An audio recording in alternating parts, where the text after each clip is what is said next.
We are about to begin the QB Power Hour webinar series, your bi-weekly dose of insights and learning for accounting professionals with co-host Dan DeLong and along with Matthew Spot Fulton. We're here to explore the latest in the industry, QuickBooks, and integrations that matter to you. For more details on the series, visit qbpowerhour.com. Before we get started with the main content, we want to cover a few housekeeping tips. Any handouts or resources mentioned today will be provided for download, so no frantic note-taking required. If you miss anything or want to revisit a section, don't worry, video and audio replays of this live webinar will be available after the session. For everyone joining us live on Zoom, please use the Q&A panel for content-specific questions so we can address them directly during the session or follow up later. If you've got general comments or want to chat with your fellow attendees, use the chat feature. We love seeing your thoughts and reactions, so let's get started. Welcome. We'll get started shortly. Before we begin, here's how to earn continuing professional education credit for attending this session. There are no polling questions or attendance checks. Instead, you will demonstrate your knowledge by taking a brief multiple-choice quiz using the Earmark app. Visit earmark.app in your web browser. You can also download the mobile app by scanning the QR code on the screen. Log in, or if you're new, create your free account. Be sure to use a valid email address because that's where we'll send your course completion certificates. From the home screen, scroll down to find the course. You can also tap the magnifying glass icon to search for the course. Tap on the course artwork, then the Enroll button. On the Course tab, you'll find the recording and quiz questions. Complete the quiz to earn your CPE certificate. It takes us a few days to create the course on the app, so if you are attending this session live, please wait a few days. We'll email you a link to the course when it is ready. If you have questions or need help, email us at support@earmarkcpe.com. And now, on to the event. All right.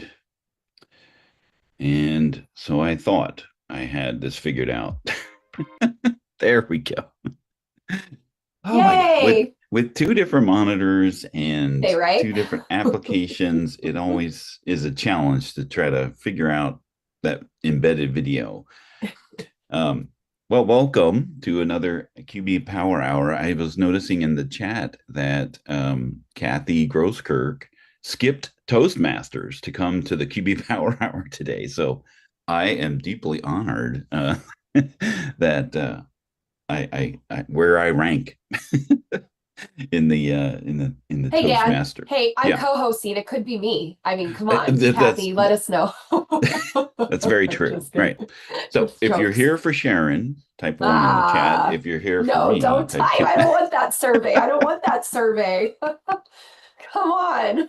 You don't want that instant feedback? No, Dan. Well, today is a real hot topic. And if you've been on the QB Power User Facebook group or the other Facebook groups for accounting professionals, you've no doubt been seeing some issues with the Intuit login. And good news is there's actually been an update from Intuit to finally close some of the vulnerabilities that we've been screaming about. I guess that's just the easiest thing to say, but they've been listening. They have been listening. Sometimes it takes a little losing of the voice in order for that to happen, but I'm pleased to report that there is some changes, and we'll talk about that. And then there's also some other things that you can do as an accounting professional to help secure your account as well as your client. So we'll be talking about that.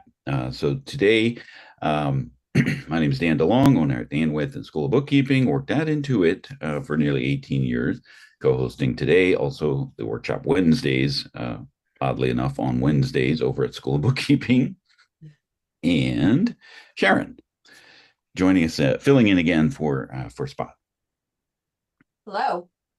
Do you want to introduce yourself? I just came back from an 11-day vacation, and through the last 3 days of it, I've been sick. So I am joining you guys today with hot flashes, cold flashes, and body aches.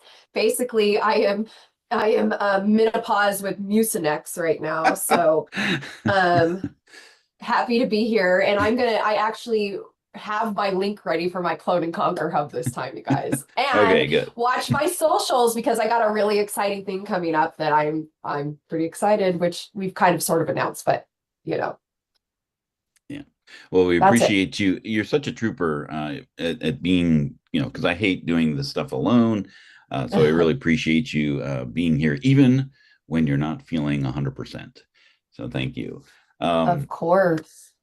So again, the Insightful Accountant nominations are open. There's a link there in the handouts, which I forgot to put in the chat.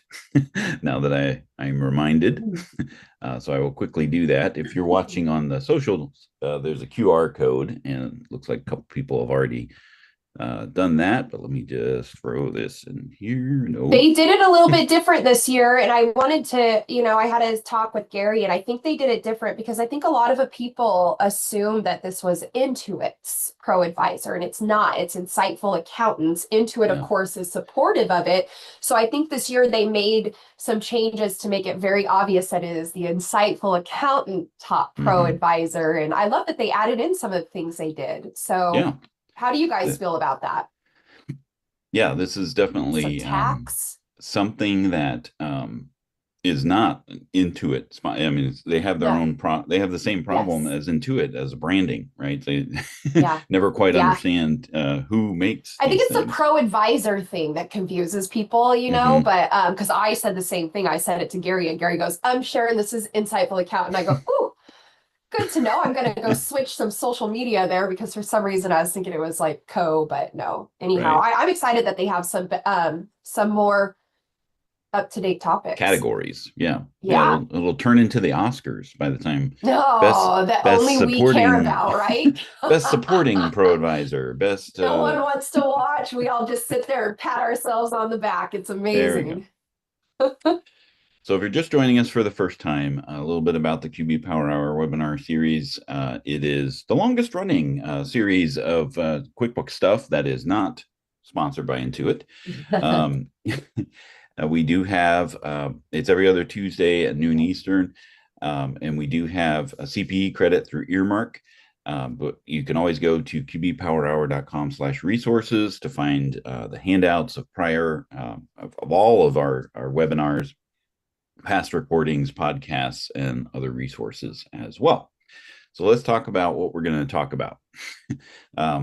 There is a new invitation process inside of QBO Accountant, and we'll talk a little bit about that. And that may play into what we're talking about with securing your Intuit login. So we'll talk about what has been happening with some logins being compromised, and talk about the Intuit password reset vulnerability that we've been chatting about, and then some steps to take to protect your login, as well as minimizing any damage that might occur. And then Intuit, as mentioned, did make some changes already in that vulnerability aspect, and so kind of plugging up the loopholes. And I was talking about it with Rachel on the workshop, Sharon. It's very like these types of things, especially when there are bad actors out there exploiting these vulnerabilities, is very similar to TSA, right? When you travel, right? Like, oh, we can't bring a quart size, larger than a quart size bag of liquids, or we got to take our shoes off, Oh, they or can't make up their mind over there. I had the thank thing with the goodness we didn't have to TSA. take our underwear off when the underwear Ah. bomber came out, right? So, but those steps were always reactionary. Yep. There's so many things to respond to. It's really hard to plug up everything. But being that it's all that most of Intuit's services contain PII, personally identifiable information, and sensitive information, it is very paramount that security is a main concern. So let's talk about the first polling question. What version of QuickBooks do you currently serve with your clients? Sharon, do you have that handy? Because I I have don't. no questions open for me here. I have no Hold, questions. hold on. Let's see here. There we go. Launch. I'll do it. I Okay. got it Yeah, I there. have none. I don't know where it went there, but problems Oh my with goodness. a Dan, I had the live. wrong thing open. I'm sorry. You guys, I'm still recovering from a NyQuil coma. I'm sorry. There we go. So while you guys are answering that, let's just go ahead and kick into the Intuit news, which is all about a firm invitation. So you probably haven't seen it because you don't invite yourself. Maybe you have, right?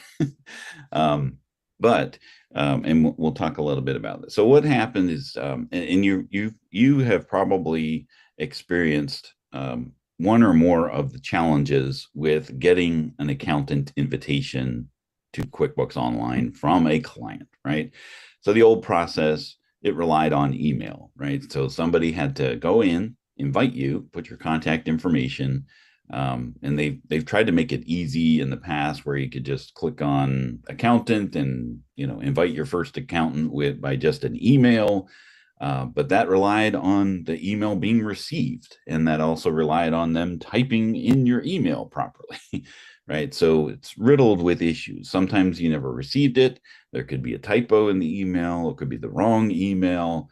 I know that, some people have a preferred email for invitations, but then email communications go back and forth and they just copy the email that you're communicating with. And then it could be filtered out, right? And then, of course, the process of accepting is clicking the link that's in it. You could be logged in already in a different login or a different browser, and then there's cache and cookies that deal with it. And all you get is, that didn't work.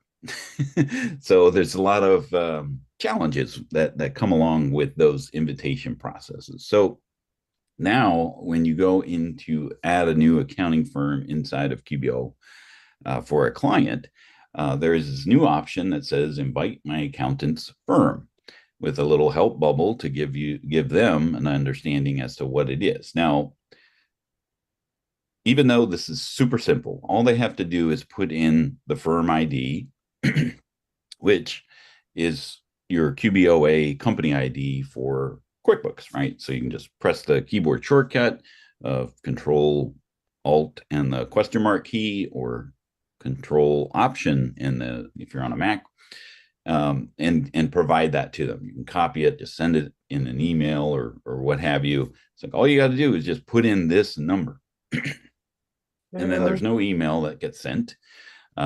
You go into your client list, right? So in your client list, you'll see client invitations inside of QBOA, and it'll just be there.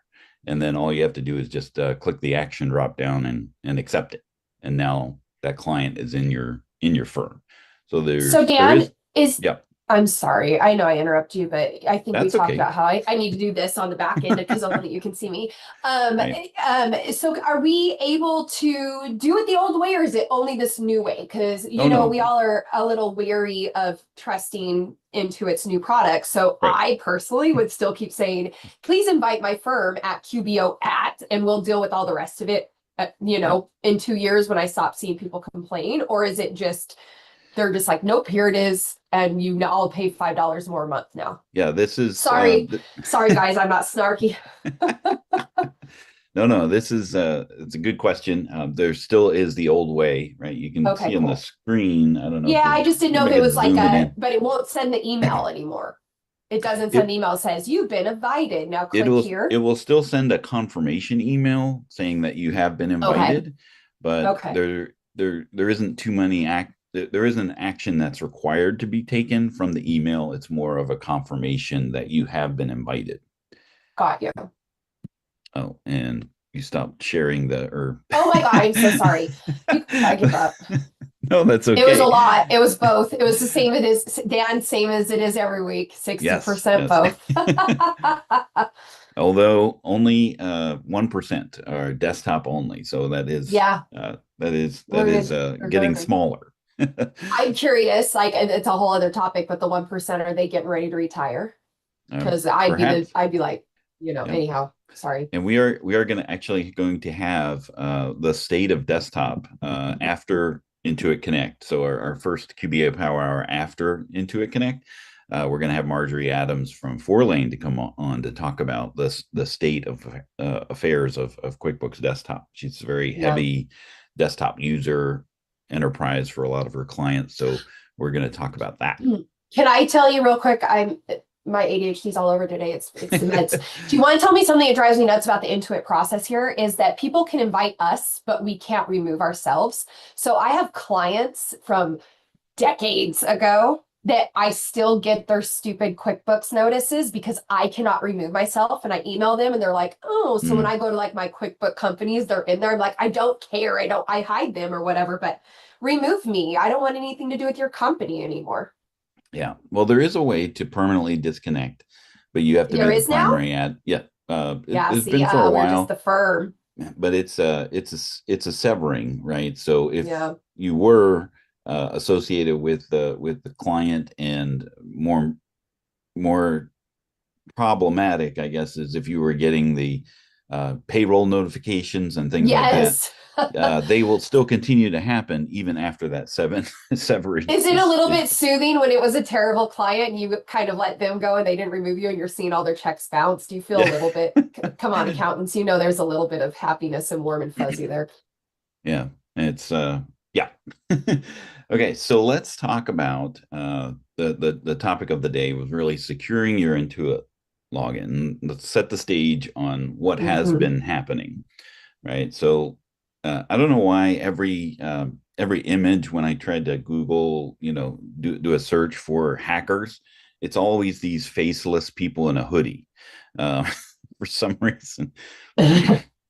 But what was happening is that login uniform. Exactly, that's the uniform of a hacker, is a hoodie with no face.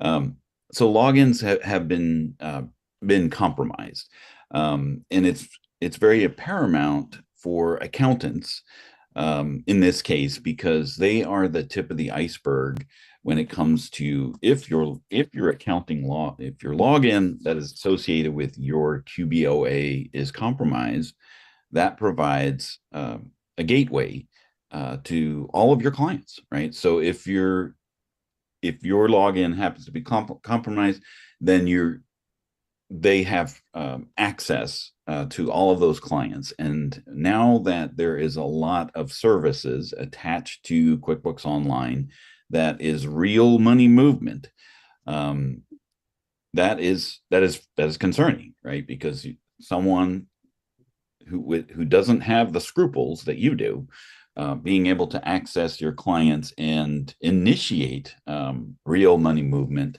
that is a concern, right? Because bad actors use that to provide access to clients and leverage those money movement services. And this example of, I'm going to butcher her name and I apologize, Ufuoma, friend, talked to her several times at conferences. Her login was compromised, and she has a post on our Facebook group detailing the horror story that occurred. Now, she had a backup admin account, and we'll talk about that in a little bit. So she was able to sign in and access those clients in real time the whole day. She was combating the bad actor, right? So she would see what would happen. They would add a user, and she would go in and delete said user, right? So it was just the Dutch boy, trying to put the fingers in the dike and stop the water. Meanwhile, at the same time, she's trying to correct the issue by contacting Intuit, stop this from happening. And as she mentions in her post, she did 5 case tickets, submitted her information 11 times to be able to prove her identity so it would stop happening. And the turnaround time and the answer was, we'll get this resolved in about 5 days. Well, that's not a great experience for sure. But she had MFA and 2FA enabled. She practiced, password standard operating procedure. You know, she had unused passwords, right? So she saw before she was, you know, officially, you know, kicked out of her own firm, at least 5 clients that were accessed and money movement occurred.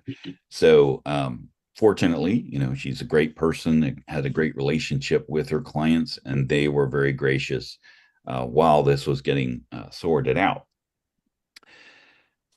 So, you know, a lot of people say, well, you know, isn't 2FA or, you know, strong passwords or pass keys, you know, supposed to mitigate that? Well, standard login security is really not enough because the password reset process bypasses all of those security measures, right? If it really doesn't matter if you have a pass key, which is something stored on your device itself, right?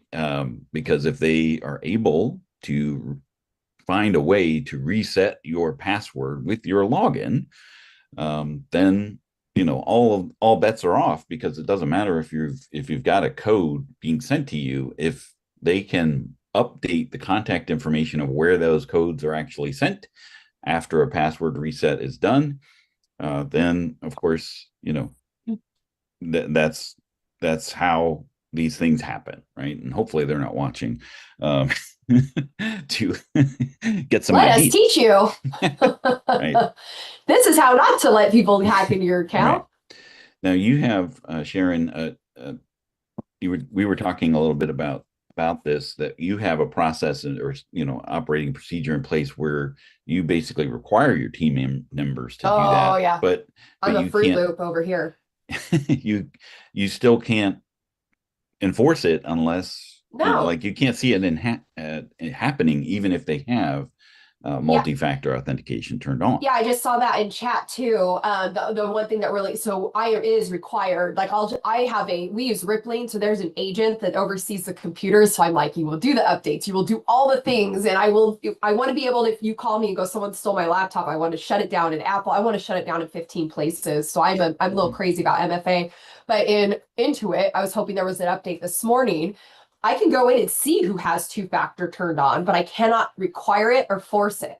I can kick them off of my books or off of my team if they don't. But I mean, what a pain in the rear to log in every couple of weeks and just look to make sure that nobody shut it off because they're inconvenienced, right? Right. And someone was asking in the chat, you know, how do they get these passwords, right? So, you know, the dark web is a real thing, right? And, you know, sometimes, you know, you see every day, you know, that there has been a breach of some sort somewhere, right? And of course, these passwords are available to the highest bidder. But if you're, you know, resetting or changing your password and using some kind of, you know, password vault, you know, to store those strong passwords that are automatically generated, those types of things. Of course, that's the number one key there, though, right? Like, so the number one key, everybody, and I'm cutting you off again, Dan, but we're okay now. Fine. We do this. If you are saving your passwords in a spreadsheet, if it's your dog's name, your high school mascot, I'm going to drive to your house and smack you with my thing. Everybody here, it's my wrist rest. Oh, because I'm ergonomically correct. It's the only thing correct about me. One pass, last pass. If you have that set up correctly for you and your firm, it'll tell you, hey, this has not been changed in 30 days. Hey, this is not strong enough. Hey, there has been a breach of this password, and you can create requirements. So your number one priority here above QuickBooks is making sure your firm is set up correctly at the top. And I'm crazy about that. Like, my team knows better. They know and knock on wood, we've had no issues with any of this. So. Right. So somebody asked, how are these bad actors compromising their login? Right. So the weakest link, right? The game show, right? The weakest link of all of this is there was a vulnerability, and I'm saying was in past tense because Intuit has finally, you know, taken some steps to close that vulnerability, which we certainly appreciate with this. But they were with minimal information, and I'll I'll demonstrate, well, I won't demonstrate, but I'll show, what actually they could happen prior to, what occurred. But with minimal information, a forged ID, I mean, uh, it's since the 50s, fake IDs have been a thing, right? Before it was just to get beer, but now there's other things that these bad actors can do. But with minimal information and a forged ID, they could basically update the email address on your login. And part of the process of updating your email address was Intuit would send them a password reset to that new email, right? So now that's it. That's all they needed, right? So now they can intercept those MFA codes. They can change where those codes are actually going.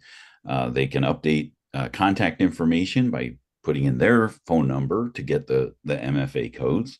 They can reset the password, which now locks you out of your own login, and then have access to all of those clients, right? So how were they able to do that, right? So the password reset process on QuickBooks' article of fill out this form is all they had to do. What are you trying to do, right? Let's get you back into your account. There's email. There's three choices in that drop down. There's email, phone, or email and phone. But all they would need to do is just choose the email. All they need is your current user ID, which a lot of people use their email as a user ID. Then the current email, which is, well, they have that too, right? Then just what is the new email, and confirm that new email. The next thing they need is a government ID at that point, which could be a driver's license, passport, state ID, or some notarized document, which could all be effectively forged, right? So great. So now with all of that information, they could change that. But now Intuit has closed that vulnerability because they have now added facial recognition selfie. And it's not just the same thing as a selfie, pointing your finger, right? It's if you've ever done and set up an account at ID.me with the IRS, they make you go through this process, and you have to look in all sorts of different directions in order for every nook and cranny of your face to be scanned and recognized.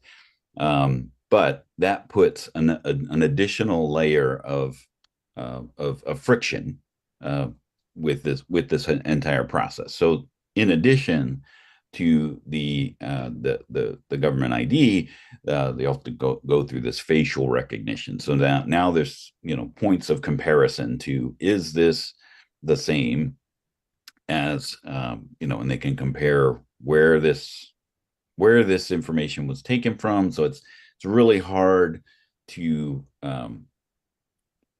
do that, right? To forge that information, because that's just it's not just a picture. So kudos to Intuit for finally getting this process started to plug that up. But what took you so long? Yeah. Right. Yeah. All right. So how are they getting the email address? So a lot of times scams are interconnected, right? If you've ever seen or gotten an email from someone saying, hey, I want you to charge my credit card, or I can't accept credit cards. I got 5 last week. 5. I'm not even joking. It was the craziest thing. I'm like, get out of here. Sorry. But yes, it's an elaborate multi-step data mining, right? About the end of last year, there was a rash of people posting on our Facebook group of like, I got this. Somebody reached out to me on the ProAdvisor profile, and here's one of mine, right? My name is so and so. I'm the owner of this construction company, and I want to hire you to train my team, right? And they offer some exorbitant fee for doing that, or there was a lot of casting directors for some reason that were reaching out to ProAdvisors wanting to train. I don't know why casting directors have a need for QuickBooks Online training, but that was the setup. And then what you do is you reply to these things, and that goes back into your ProAdvisor portal so that you can see the lead and the reply. But what really happens is they get sent an email from your ProAdvisor email address, right? So they now have that information, right? So that is now one of those things. So those things that seemed harmless at the time are now part of the, potentially part of this whole, sting operation, right? So it wasn't necessarily, if you've ever watched the movie The Sting, and since Robert Redford passed away, it's readily available. It wasn't just Robert Redford and Paul Newman, as part of this operation. It was, many, many people, right? So there's coordinated effort to be able to mine this data to get this information and exploit the vulnerability that was there, right? So there are ways, right, of course, to identify those fishermen. Things to look for in emails that you get or correspondence. The from address is typically the first giveaway. Does the from address end in intuit.com, right? And is intuit.com spelled correctly, right? Yeah. Because it's very easy to say capital L or capital I, lowercase l, right? They sometimes look the same. And they could forge things that way, right? So it's very sometimes it's real easy to miss, I guess is the best way to look for it. Look for the requested action that they're wanting you to take in said email, right? Don't click the link. I don't know why I said click link in the in there, but never click the link and do not reply. That's what I whenever want I to see say. something like that, whenever I see something like that, I always I get a lot from Coinbase, like for crypto, somebody's trying to log in, but this isn't. I go directly to Coinbase, directly to that chat, that email, and go, hey, I just got this email. They're like, nope, no. So just don't reply, don't click.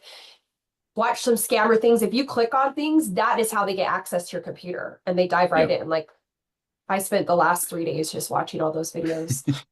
Yeah. And, somebody was mentioning that there was an email scam that was posted in the Facebook group where they actually did have at intuit.com as the from address.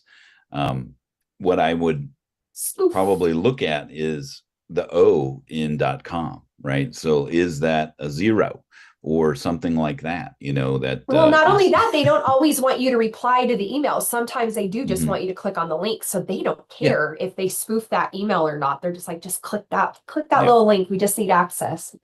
Right. And often you want to I'm not passionate about this. You want to look for typos. Sometimes they're easy to spot. And it's sometimes it's what's the word I'm looking for is sometimes you get insulted, like, oh my God, who would fall for this, right? But that's actually who they're looking for, is people who would overlook a blatant typo or something like that, or bad grammar or things like that, right? Like because if you are the type of person who would overlook that and still act on an email, that's the kind of person that they're looking for. But you can check out this article, 4 ways to tell if it's a scam, and then also looking at the Intuit security site for previous security identifications, right? So what kind of damage? Go ahead. I have 3 QuickBooks Online IDs, and as I was trying to get a screenshot for everybody, I realized one of them doesn't have MFA on, so I'm doing it right now. You're wagging the finger at yourself. I never get in that one, but anyhow. Yeah, and fixed. if you download the handouts, all the links are there. They're also on our landing page as well for this webinar. But what kind of damage can they do? The potential No. impact is really compounded by Intuit services, right? The QuickBooks Business Network, QuickBooks Payments, instant access to funds, the QuickBooks Bill Pay. Somebody mentioned in the chat, yes, and we talked about that. That QuickBooks Bill Pay Basic is half already enabled. They just have to go in and finish the setup, which once they're logged in as you, they are an admin, right, to the company, right? Every accountant user is an admin, unless they're in as a firm user, for a teammate, right? But as you, as the primary admin of your firm, as well as the main firm accountant, the lead accountant, that's the word I was looking for. The lead accountant can enable services, and that's, again, they're leveraging your login to be able to do that. Of course, then there's payroll and contractor payments. All of those lead to real money movement that can potentially be siphoned from your client's bank account. And if they know what they're doing and they set things up properly, they could send an invoice or a bill from one company, one of your clients, to another one, and instantly have access to the funds by them paying the invoice themselves. Right. Okay. So Yay, our I could second. do. Oh, I could do it. Here we go. Okay. Perfect. Yay. Have you ever had an issue with identity theft? Oh I mean, my God. I mean, I had my login compromised. We don't know how. I mean, this was not my QuickBooks login. This was my banking login with Capital One. Somewhere, and they're assuming that I logged in to my banking app, like at a Starbucks or an unsecured Wi-Fi, where somebody scraped my keyboard shortcut, right, or my keyboard keystrokes. There we go. I don't stroke the keyboard. They're keystrokes. And because my wife's login was fine, right? So there wasn't done. But what happened was they changed the email for my login to themselves, and in order to distract me, they sent me 2,000 spam emails at the same time. They robo signed me up for all sorts of communities that I never signed up for. So while I was concerned about what the heck am I doing with all these 2,000 emails that just showed up at one time, they were in my account sending themselves $999 payments. But inside that blast of emails was buried an email. Hey, we've updated your email address.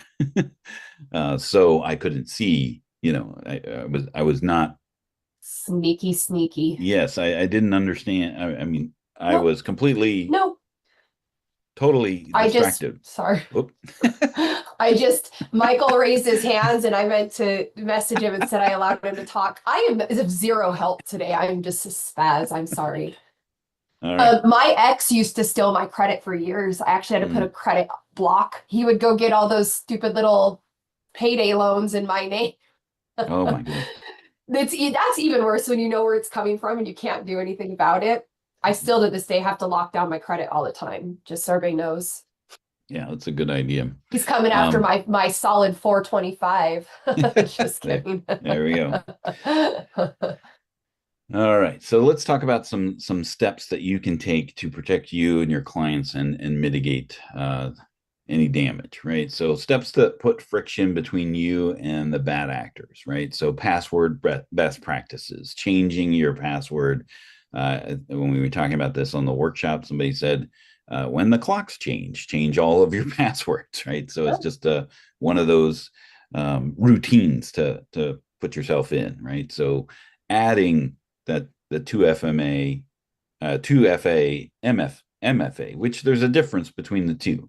And I think I talk a little bit about that in a second here. Authenticator apps, having a second app that gives you those codes is again, nothing is foolproof because fools are so ingenious, but they, keeps the honest people honest, and those, somebody who wants to break into your car will still find a way to break in your car even if you lock the door, but you can definitely make it harder for them, right? Put the club, right? Those types of things. But my mom had one of those because her car kept getting stolen. Right. Making a user ID as opposed to your email address, masking your email address so that the contact email address for your login is not your real login or your real email address, having a backup admin account, and then limited access for new customers, and then disabling unused services. So password best practices, of course, strong passwords, unique, changing them frequently, using some kind of password vault, and not sticky notes attached to your monitors or Excel spreadsheets or, things that aren't necessarily secure. MFMA, 2FA, and the authenticator apps, right? That's that 6-digit code that's going to be sent to presumably you, the contact information that's on the account. Now, MFA is mandatory, right? So it's not something that you can opt into. This is something that Intuit has when there is a new or unrecognized login. Like I get MFAs all the time because I'm never in the same place twice for much long, right? Or very long. So, whether I have 2FA, which is an optional setting on your account, enabled or not, if I'm in a new location, a new browser, a new computer, a new whatever, I'm going to get an MFA code regardless of the setting that I might have, right? So 2FA is a two-step process that you enable on your account that will always send that 6-digit code regardless of whether it's a new login or not. And then Authenticator Apps is just a completely separate app that provides the code. Now, you don't get those codes until you enter in the password. So again, you're going to have those other options, but if your password has been reset, then you'll never get the code because you won't be able to sign it. Right? Then there's this relatively new thing called a passkey, which is a locally slightly annoying. They're slightly annoying. I ain't gonna lie. Especially if you're doing it off of different computers and that doesn't have the passkey stored on it, right? But it's a locally stored file. So something on your machine that stores the file and then authenticates that with a login server, right? This is very similar. I think the best way to describe it is it's like war games, right? They need 2 different keys and 2 different people to, insert the keys and turn at the same time, so that the redundancy of that is very hard to mimic. But and what this also does is it avoids passwords and MFA codes, right? So those you don't have to deal with those, but you have to be on the device or have the device accessible that has that passkey stored on it, right? All right. Using an email or using a user ID that is not your email, right? So keeps people guessing, especially when you have a user ID that's not your email. It's typically that's not readily available. The challenge, though, is that it must be unique, right? So just like your email is unique to you, that makes it real simple to create a user ID that's an email address because it's already something that is presumably unique to yourself, right? So if you go into accounts.intuit.com and update your user ID, just keep in mind that you have to pick something that is unique to you. And then that might not make sense, when you start adding numbers and letters and some iterations of that. So that's something to keep in mind when you're thinking of what your user ID should be. Now, we want to appreciate Rachel Barnett from Gentle Frog for identifying a great workflow that you can mask your email addresses so that they're not readily available, even if they have, even if they have access to your account and they can see what your contact email address is. That is not your real email address. So you're protecting they're putting a buffer between your real email address and the login contact information. So best practices here. You don't want to use an email address that is externally available. Don't put it on your website or things like that. To show that email address. And then you can create, typically with Google Workspace or Outlook accounts, you can create email aliases, things that auto forward to your root email address. So I want to go in here and kind of that's what we do, but I don't want to say what we do because if the hackers are listening, they're going to know what we do. So this article on School of Bookkeeping, you can actually listen to it if you want to. So, too long don't read. You can listen to it then. But this walks through this process, and I have a scribe embedded in here to creating email aliases in Google Workspace. So you can kind of walk through that. I tried to block out anything personally identifiable in mine, but typically you go into the admin console, and I also did put a link to how do you do this in Outlook as well. But the general idea is you want to create a never used backup admin with some email address. You set your operational primary as an alias that's different from your real email address. Oh, so many cartwheels. Isn't it insane? Intuit can just make us not have to do all of this, but keep going. And then adding a proposal only user that has minimal access, right? So there's essentially 3 users. One, a backdoor for you to be able to log in should your normal login become compromised, if you get locked out, right? I saw a situation where a legitimate ProAdvisor was living overseas, and they got logged out or locked out of their account because Intuit noticed there was several attempts to sign in outside of the United States, right? So that was a security concern, and then they had to prove who they were in order to get in. So with having a secret entrance into your firm, you can still continue to do your work while that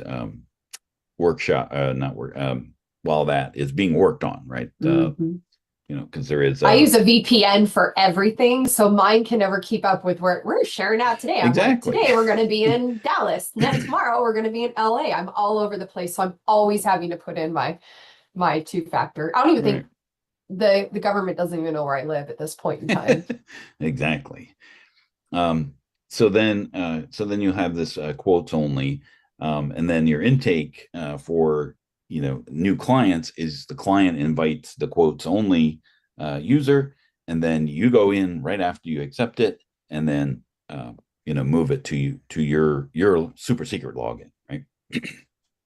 But you could also use this firm ID process to do that as well, right? So there is no email user that accepts it, right? So to create those aliases, you log into the admin, you browse to the user profiles that you have in your account, you edit yourself, and then there's an option here called add additional emails, right? And then here's where you can create any number. I think the maximum you can do at Google is 30 that you can preset. You can always add a plus sign and a number or something after the plus sign to auto forward that. And it is a unique email address, but you got to keep track of all of those. So might as well document that in your admin console here. But you're creating 3 aliases. One's a super secret, one's not telling, and then one is for quotes. And then at that point, you're going to invite the backup email as well as the quotes as a user, right? Inside of your firm, the quotes only would be standard, no access, right? So they don't have access to your firm books, which protects you from being, if that login happens to be compromised, they won't have access to your books. And more importantly, they won't have access to any of your clients either, because you're going in and removing their client access after you've done that. Right? And then, so you would then send the invite. You're going to add another user. This is the backup admin user, and they're going to be a company admin of the firm. That is just, you're never going to use this backup unless you need to. Right. So having other team members do this as well is also an option. Also down below here, I have implementation for the multi-staff firm. So you can create different aliases for that process if you wanted to, or you could continue to leverage this one as well. All right. So you're going to receive 2 invitations in the main inbox. But you're going to accept each one and create a login, create an Intuit login under those email addresses that each one is assigned to. So now your email address is safely masked because it's now the super secret or not telling name of the email address. So correspondences are going to be sent to that, but you'll still receive them because they are. You'll still get them because they are, the way email aliases work is they auto forward to the main email address as well. And then you want to manage your Intuit account at that point. Go in. If you see, hey, a new user ID might help, there may be an alert at the top. If not, then just clicking on this sign in and security section here, and then you'll be able to modify the user ID. You just have to choose something that's unique and confirm it.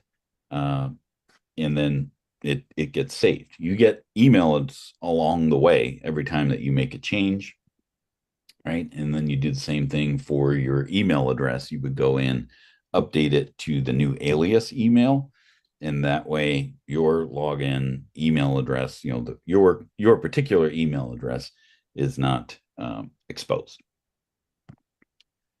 And we walk through that, and then you always have to communicate all of that and confirm when you're making changes like this. So you'll get an MFA code for that, and then you also get an email address an email along the way saying that these changes have taken place. So this is all here, as well as more information about that. So you can check that out.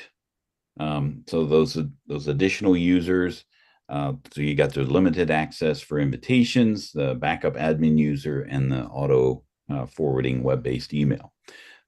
If you're on an Exchange server, I don't know the process. So check with your IT guy if that's possible to create those auto forwarding emails like that. And then once that infrastructure has taken place, then you're able to just make those changes at Intuit. So damage control, right? So here's the challenges, right? And things that you want to do is with QuickBooks payments, close unused accounts, right? So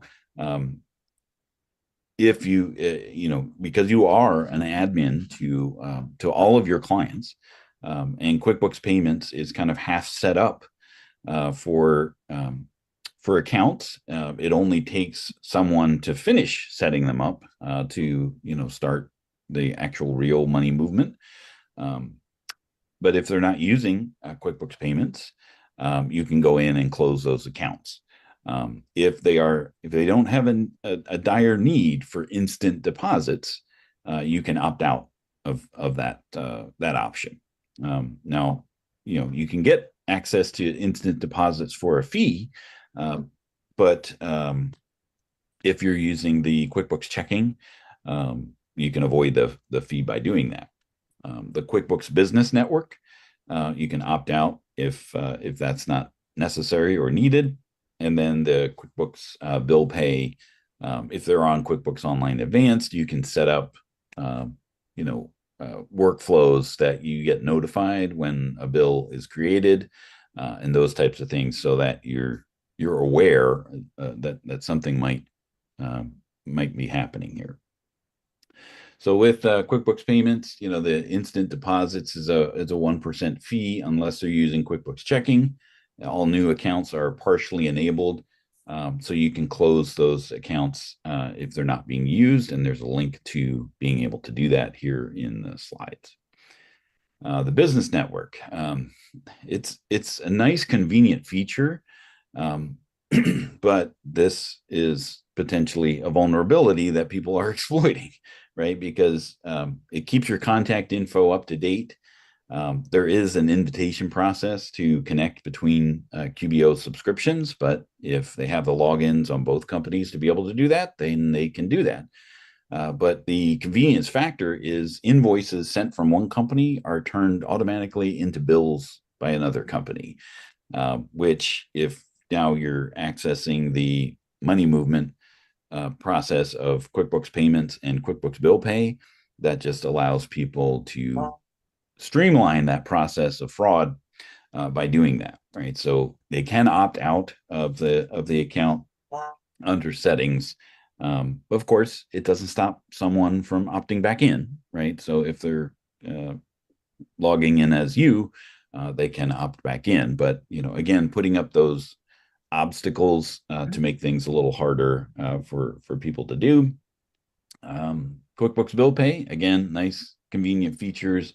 You can't turn off QuickBooks Bill Pay because they're automatically half enabled for the basic service, right? So you can't even not have the basic service because it's already there. Right?